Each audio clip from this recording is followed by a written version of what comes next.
మార్కెట్లో down fall continue అవుతోంది. Trump వరుస నిర్ణయాలతో ఇన్వెస్టర్లు అమ్మకాలకు మొగ్గు చూపుతున్నారు. ప్రస్తుతం సెన్సెక్స్ 1200, నిఫ్టీ 380 పాయింట్లకు పైగా నష్టంతో ట్రేడ్ అవుతోంది.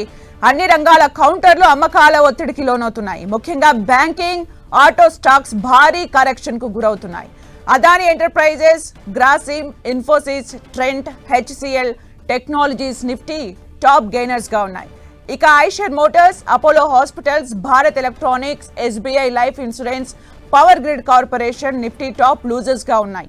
మరోవైపు చిన్న స్టాక్స్ చితికిపోతున్నాయి. దాదాపు చిన్న స్టాక్స్ అన్ని బేర్ గ్రిప్ లోకి వెళ్లిపోయాయి. ఇక ఈ నెలలో విదేశీ సంస్థాగత పెట్టుబడిదారులు తమ ఇన్వెస్ట్మెంట్లను ఉపసంహరించుకుంటున్నారు. ఈ నెలలో ఇప్పటి వరకు 12,643 కోట్ల పెట్టుబడుల్ని ఎఫ్ఐఐలు ఉపసంహరించుకున్నాయి. మరోవైపు రూపాయి మారకం విలువ ఆల్ టైమ్ కనిష్ట స్థాయికి పతనమైంది.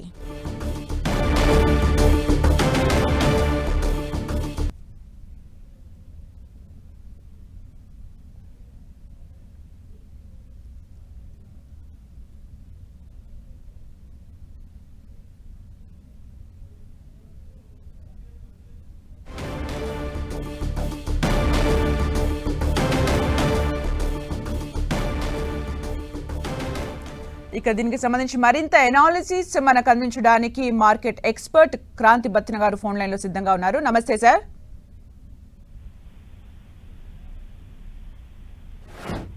హలో, నమస్తే సార్. నమస్తే మేడం. సార్, ఈరోజు మార్కెట్స్ చూస్తూ ఉన్నాము, అది దాన్ని ఎలా చూడాలి సార్?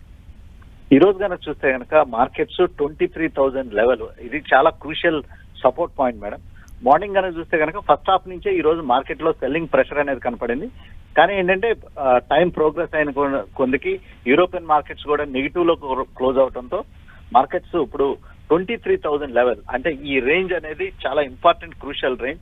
ఈ 23,000 రేంజ్ కనుక బ్రేక్ అయినట్లయితే కనుక ఇంకా మార్కెట్ లో సెల్లింగ్ పెరగడానికి అవకాశం ఎక్కువగా ఉంది. ఓవరాల్ గా అయితే ప్రస్తుతం కనుక చూసినట్లయితే ఎక్కువ ఈ mid and small cap stocks అనేవి ఎక్కువ కరెక్ట్ అవడం మనం చూస్తున్నాం. లార్జ్ క్యాప్ స్టాక్స్ లో కరెక్షన్ ఉన్నప్పటికీ దాని యొక్క ప్రభావం అనేది చాలా నెగిటివ్ ఇంపాక్ట్ అనేది మిడ్ అండ్ స్మాల్ క్యాప్స్ మీద ఎక్కువ సెల్లింగ్ ప్రెషర్ అనేది ప్రస్తుతం మనం చూస్తున్నాం.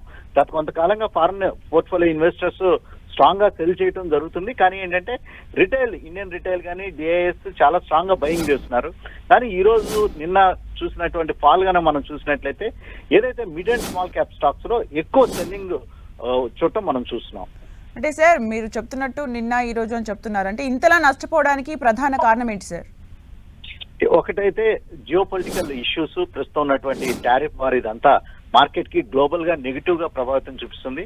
అంతేకాకుండా మనం చూసినట్లయితే ప్రస్తుతం వచ్చినటువంటి ఈ ఎర్నింగ్ సీజన్, ఏదైతే Q3 ఎర్నింగ్ సీజన్ కనుక చూస్తే అది మార్కెట్ ని పెద్ద ఆశించినంత పాజిటివిటీ అనేది రాలేకపోయింది. అందువల్ల మార్కెట్ ప్రస్తుతం ఒక ప్రాఫిట్ బుకింగ్ అనేది మనం చూస్తున్నాం మేడం. అంతేకాకుండా మార్కెట్ లో మేజర్ న్యూస్ డ్రివెన్ ఏదైతే ఉందో బడ్జెట్ కానీ, మనం మార్కెట్ ఒక రేట్ కట్ ఎక్స్పెక్ట్ చేసింది 25 బేసిస్ పాయింట్స్, ఆ రేట్ కట్ కూడా అయిపోవడంతో ప్రస్తుతం మార్కెట్ లో న్యూస్ అంతా ప్రస్తుతం డిస్కౌంట్ అయిపోయి మార్కెట్ లో ఒక సెల్లింగ్ ప్రెషర్ అనేది ప్రస్తుతం నెలకొని ఉంది. నెక్స్ట్ ఈ ప్రెసిడెంట్ ట్రంప్ నుంచి వస్తున్నటువంటి స్టేట్మెంట్స్ కూడా మార్కెట్ లో ఒక ఒడిదుడుకులు క్రియేట్ చేస్తుంది. అందువల్ల ఇన్వెస్టర్స్ కొంచెం సేఫ్ గా ఉండడానికి ప్రాఫిట్ బుకింగ్ కానీ సెల్లింగ్ కానీ చేయడం మనం ప్రస్తుతం చూస్తున్నాం. సార్, అంటే గత కొన్ని రోజులుగా మార్కెట్లు నేల చూపులు చూస్తున్నాయి, మరి మార్కెట్లకు ఏ స్థాయిలో సపోర్ట్ లభించే అవకాశం ఉంది సార్? ప్రస్తుతం మనం చూసినట్లయితే లాస్ట్ మనం 15 డేస్ బ్యాక్ 22,800 దగ్గర మార్కెట్ సపోర్ట్ తీసుకుని మళ్ళీ మనం బడ్జెట్ దగ్గరకు వచ్చేపాటికి పాజిటివ్ గా మళ్ళీ 23,500 లెవెల్కి వెళ్ళడం జరిగింది. ఈ రోజు కనుక చూసినట్లయితే ప్రస్తుతం మార్కెట్స్ నిఫ్టీ 23,000 లెవెల్ దగ్గర ఉంది. సో ఈ 23,000 లెవెల్ కనుక మనం కొంచెం సస్టైన్ అయితే కనుక మళ్ళీ తిరిగి మార్కెట్ లో ఒక పాజిటివిటీ రావడానికి అయితే అవకాశం ఉంది. ఇన్ కేస్ మనం 23,000 లెవెల్ కనుక బ్రేక్ అయినట్లయితే మార్కెట్ మళ్ళీ కొంచెం ఇంకా సెల్లింగ్ ప్రెషర్ అనేది పెరగడానికి అవకాశాలు ఎక్కువ కనపడుతున్నాయి. అలాగే రూపీ వాల్యూకి సంబంధించి సార్, రూపీ కనుక చూసినట్లయితే మీరు చెప్పినట్లే ఇందాక ఫారెన్ పోర్ట్ఫోలియో కంటిన్యూస్ గా సెల్ చేస్తూ ఉండటంతో రూపీ డిప్రిషియేట్ అవుతుంది, డాలర్ ఎప్రిషియేట్ అవుతుంది.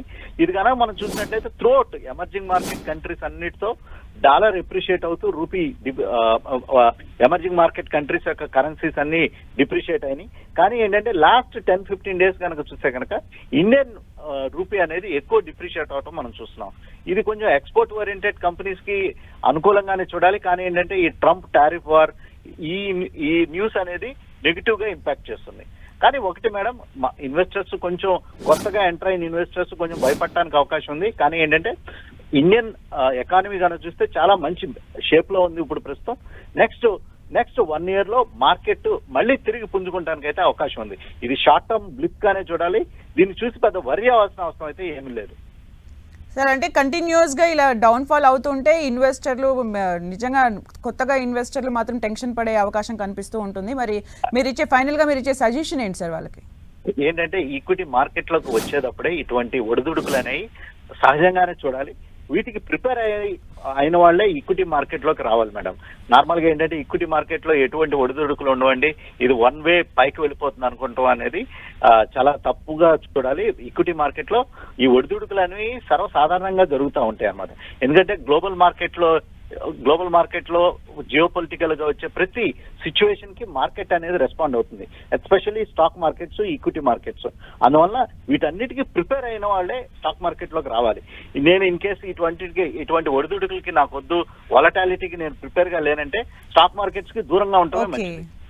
Thank you sir, for the analysis madam.